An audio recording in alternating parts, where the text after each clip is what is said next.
Hello, scholars. So this particular video for this morning is a work video, but it is for scholars that I specifically told your parents through the feedback that you all need to watch long vowel work, okay? So let's jump into it. We are going to start with the introduction of long A. When you see words spelled phonetically, you see that a lot in dictionaries when you want to look up how to pronounce a word in a correct way.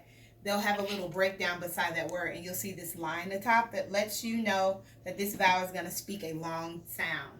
So remember how we were talking about A and some of our other vowels, and we're going to stick with A today, has two sounds, right? There's a short sound, which we've been working with in word work, that ah, you hear that a lot. Then there's the long sound, right? Your long sound is the sound that's going to say the name of that vowel. So the vowel we're working on is A, and the sound we're going to work on for the next couple of weeks is a long A sound. So beneath I have 3 series of combinations that as a kindergartner and early first grader, you're going to see a lot when we start talking about long A, that A sound in a word.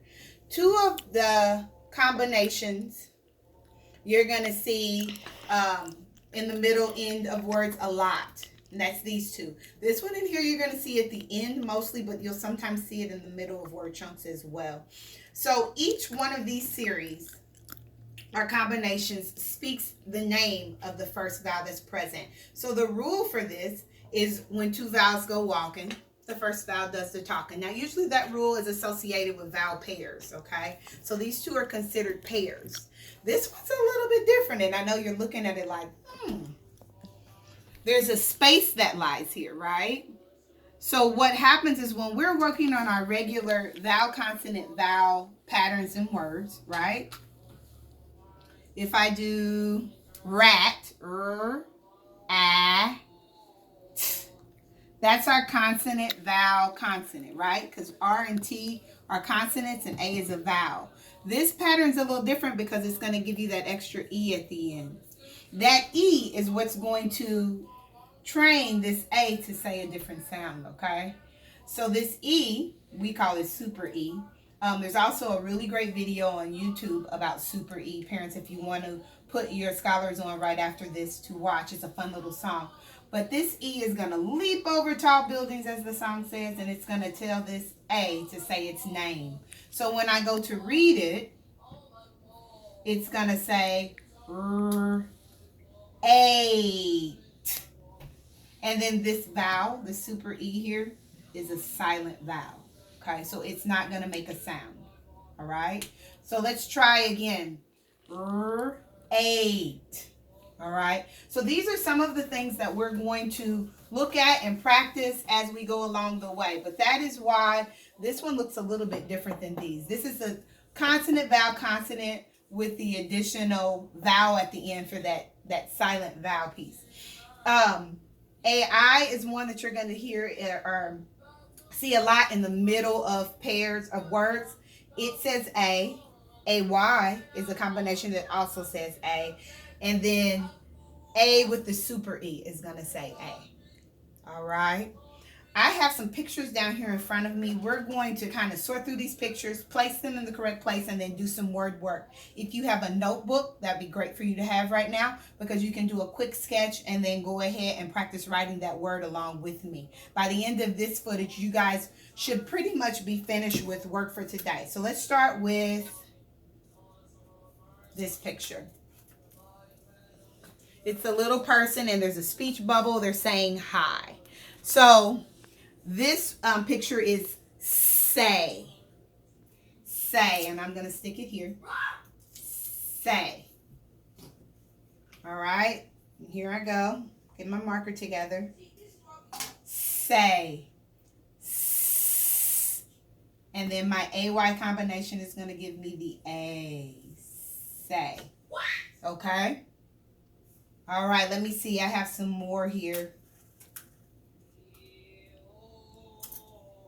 All right. Ooh, here's another one. This will be good for my next one. This is a picture of a calendar. And you notice when CJ drew these pictures, and they don't have to be perfect. They just serve a purpose, right? To connect our words and our thoughts with an image. This is a picture of a calendar, and I know you already know what I'm going to say. I'm going to say the month of May. All right. Can you practice stretching and writing that with me? A. So I stretched it with onset and rhyme. It will make it a little bit easier for you because you already know that that A comes from the combination of AY. And I'm writing an uppercase letter because that's a proper noun. It's the name of a very specific month. A. And then everything else is lowercase. Yes? Yes. So it's my AI series. AY combination. Say and may. See if you can come up with one more. I have say, may. Can you think of one more to do underneath it? All right, I'm going to go ahead and pick my next picture. It's a picture of rain. Rain. If you need to stop the video, please feel free to do that as you're riding along. Rain. All right, so I'm no longer using AY for my A sound. Now I'm practicing using AI, okay? Rain. Ain. That's an R, lowercase letter. A. We know this AI gives us the A sound in this word. Now, what's our final sound in that word? Rain. Excellent.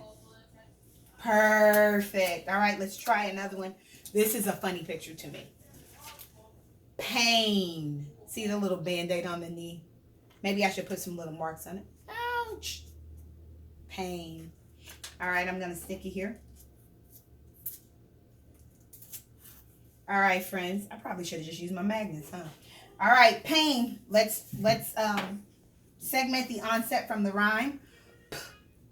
Aim. So the beginning sound, P. What combination am I using? AI.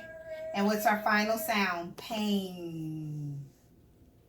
I bet you're noticing that the words that we're using rhyme, right? Remember, the rhyme is that middle ending chunk in the words. As long as they are the same, those words are going to rhyme. Look at that. So now we have some letters to really help us understand when we're talking rhyming words. That's what we're talking about, guys. That middle ending chunk, that series of letters are going to be the same. Yep. Let's go to our last couple.